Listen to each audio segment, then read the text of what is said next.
আফিক বলে উঠল, happy journey মা। কামিনী বেগম হাসলেন, মলিন হাসি। কত বছর পর আবার সেই শহরে দেখা পেল। বাতাসে গা ভাসাচ্ছে, মাটির ঘ্রাণ নিচ্ছে, তবুও কোথাও যেন প্রাণ নেই। প্রাকৃতিক সৌন্দর্যে ভরা শহরের তিক্ততাও যেন বিশাল। মানুষগুলো সৌন্দর্যের আড়ালে আসল চেহারা লুকিয়ে রাখে। ঝকঝকে সাদা ফ্লোর, আলোর আগমনী জানালাটা পর্দায় ঢাকানো, গোছানো পরিপাটি মাঝারি সাইজের ঘরটি। মাঝখানটায় ছোটখাটো একটি বেড। ঘরটা পরিচিত মনে হচ্ছে। ছোট ছোট চোখ ঘুরিয়ে দেখছে আদিল। মাত্রই জ্ঞান ফিরেছে। কাল রাতে যেখানে নিজের শত্রুকে শুয়ে থাকতে দেখে পৈশাচিক আনন্দে পুলকিত হচ্ছিল, আজ সেই বেডে নিজেকে দেখে অনুভূতি শূন্য আদিল। যদিও তার অনুভূতি আছে কিনা ঢের সন্দেহ। নিয়তি বুঝি এমনই লিখে রেখেছিল।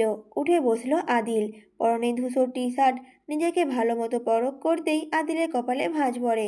শার্টকে পাল্টালো। মুহূর্তেই মুখশ্রীতে পরিবর্তন আসে খুব করে। হুংকার ছেড়ে ডেকে ওঠে, এই কে কোথায় আছো? রাগে ফুঁসতে থাকে আদিল।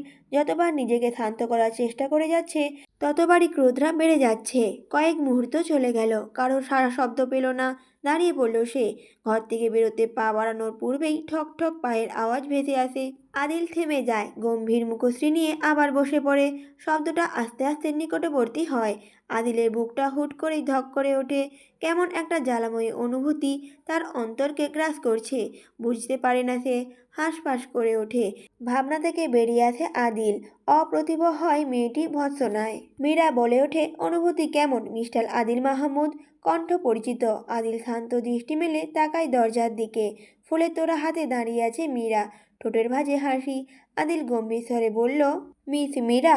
ঠক ঠক আজ তুলে আদিলের পাশে দাঁড়ায় মীরা। ফুলের তোড়াটা আদিলের হাঁটুতে রেখে বলে উঠল, আপনার শান্ত দৃষ্টি আমাকে কাবু করতে যথেষ্ট মিস্টার আদিল।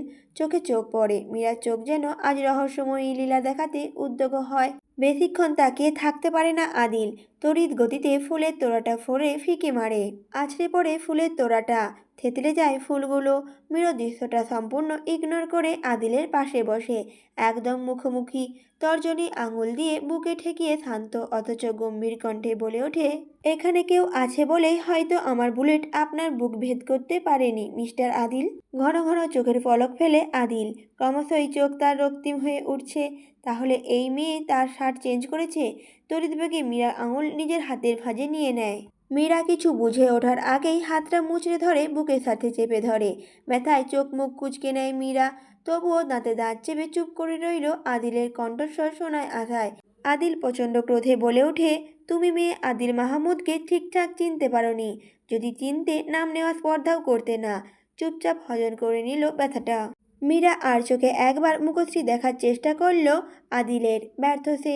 তবে ছাড়া পাওয়ার চেষ্টা করে নিজেকে দুর্বল ভাবার পায়তারা করেও নিল না সে।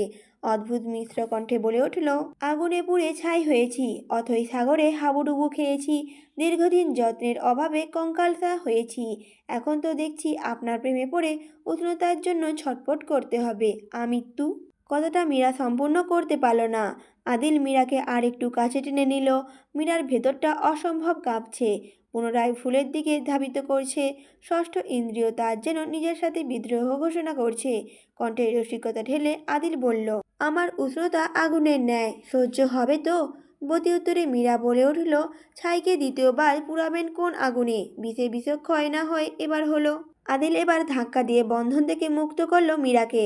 রক্তিম চোখ দিয়ে আদিল গর্জে উঠে বলল, নাও গেট লস্ট। মীরা আর দাঁড়িয়ে থাকতে পারল না। এলোমেলো পা ফেলে হাঁটা ধরল। প্রতিটা পায়ের ভাঁজে ভাঁজে যেন বিষাদের নীল নকশা ফুটে উঠেছে।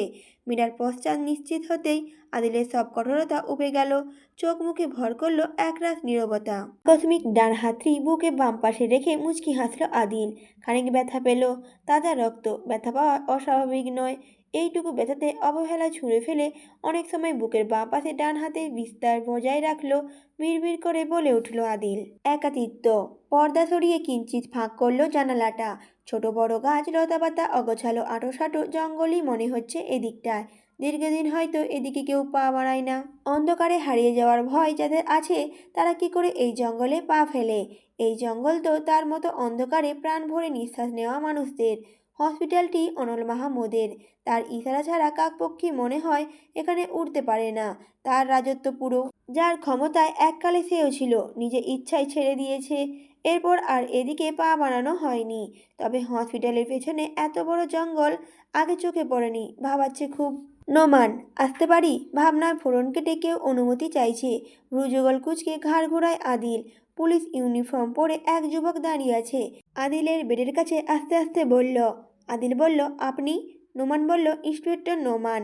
আগেই ক্ষমা চেয়ে নিচ্ছি। আমি জরুরি কেস সমাধান করতে বেরিয়েছিলাম, তাই দেরি হলো।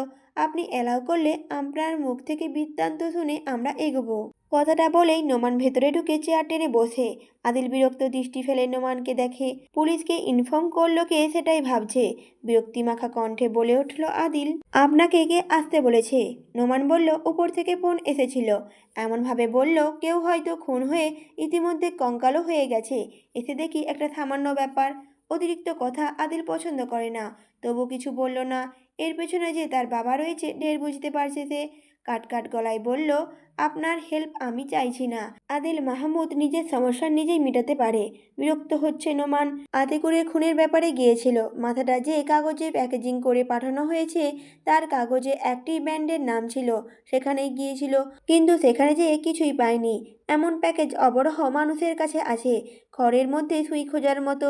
সেখান থেকে ফেরার সময় বর্ষের হম্বিতম্বিতে মনে হয়েছিল কেউ হয়তো মৃত পথযাত্রী। তবে এখানে এসেও সে নিরাশ। আজ শুধু সে নিরাশই হচ্ছে। আদিলের কথায় ভাবনা থেকে বের হয় সে। আদিল বলে উঠল, মিস্টার নোমান, আমি কিছু বলেছি, আপনি এখন আসতে পারেন। আর হ্যাঁ, প্রথমবার আদিল মাহমুদের অনুমতি ছাড়া তারই সামনে বসে যে ভুল করেছেন, দ্বিতীয়বার দেখা হলে পুনরাবৃত্তি করবেন না। বিষয়টা আপনার জন্য মোটেও ভালো হবে না। নোমান চমকিত দৃষ্টিতে আদিলের দিকে তাকায়। মাথা কেমন ঝনঝন করে ওঠে। তার কি রাগ হচ্ছে? জবাবে নিজেও গম্ভীর কণ্ঠে বলে উঠল, ইন্সপেক্টর নোমান এখানে জবাববন্দি নিতে এসেছে, আপনাকে গার্ড দিতে নয়। তাই আপনার অনুমতি নেওয়ার প্রয়োজনও মনে করছি না। আদিল হাসলো, কিছু বলল না। নোমান জানে এই হাসির কারণ। হয়তো পুলিশ স্টেশন গিয়ে দেখবে সাসপেন্স লেটার, না হয় বদলি। এসবের ভয় সে করে না। 2 টাকার চাকরি সে ছেড়ে দেওয়ার পথেই রেখেছে। আদিল জবাব না দিলেও তার জবাব দিল অন্য কেউ। গার্ড দিতে আসেননি, তবে গভর্নমেন্ট নির্দেশে এসেছেন। আপনার আইন অন্যায়ের সামনে আপোস করতে মানা করে। সম্মানীয় লোকের সাথে নিশ্চয়ই নয়। কণ্ঠস্বরটি শুনে আদিলের হাসি চওড়া হলো। নাদিয়া এসেছে। মেয়েটা হয়তো একটু আগেই জেনেছে। তাড়াহুড়ো করে এসেছে।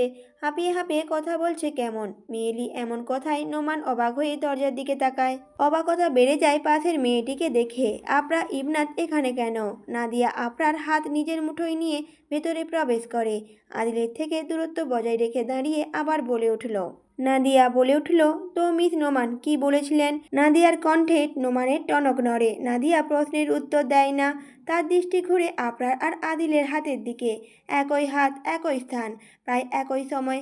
আবার দুজন পরিচিত। কেমন একটা রহস্য গন্ধ পাচ্ছে।